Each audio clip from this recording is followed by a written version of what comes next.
क्या ये life insurance company में अभी इन्वेस्ट करना सही है या फिर अभी इन्वेस्ट नहीं करना चाहिए। ठीक है, तो सारी बात बताऊंगा आपको इस वीडियो में।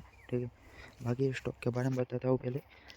1 वीक में भी इसने 5% का लॉस दिया है। यहाँ पर 1 मंथ में 1% का रिटर्न दिया है।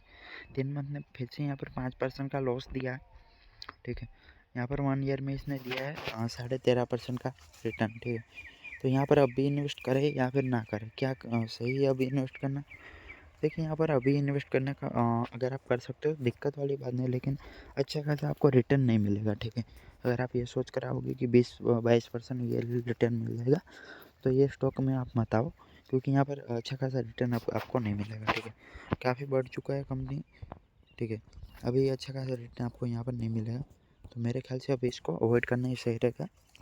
अभी के टाइम पे यहाँ पर इन्वेस्ट नहीं करने में भी भलाई है आपकी। ठीक है,